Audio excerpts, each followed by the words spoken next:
We're here with Ben Mankiewicz, who is the guru when it comes to classic movies on Turner Classic Movies, and he's going to talk to us all about what his favorite films were of the past year. What did you like, Ben? I liked a lot.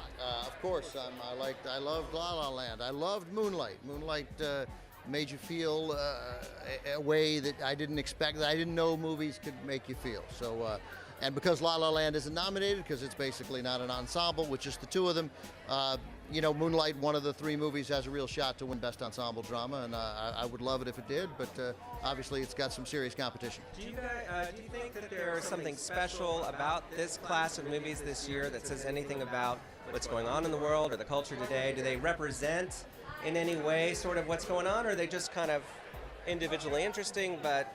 Well, I'm always hesitant to suggest that there is some greater meaning, because the movies, of course, went into the pipeline years ago, right? Long before. Fences was obviously a play long before it showed up here. So I think some of that is rather coincidental. But, you know, great art is always relevant to the times we're in. And the times we're in, I mean, it is, as was said many times at the Producers Guild Awards last night, feels very strange to be here dressed up with all these beautiful people when such serious things are happening around the globe. But as they say, the show must go on. But it does feel strange to sort of feel like, hey man, the real things, like for example here in Los Angeles, the real news is happening at the airport, not here. It's just, it is a strange, surreal feeling.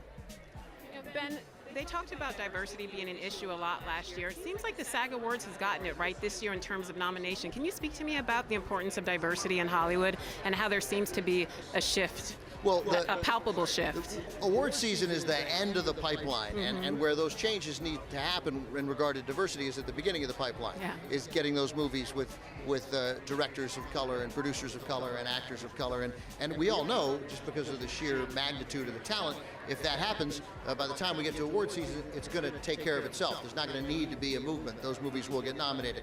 Last year was, I suspect, an aberration, again, because those movies go into the pipeline 2, 3, 4, 5 years early.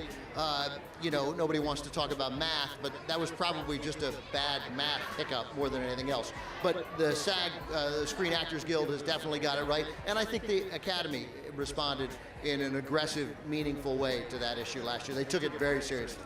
Well, we'll see what happens tonight, but it certainly is an interesting year for film, and maybe a momentous year when we look back on 2016 and 2017 and the events that are happening. Thank you so much, Ben. Really My pleasure, appreciate it. guys. Good luck.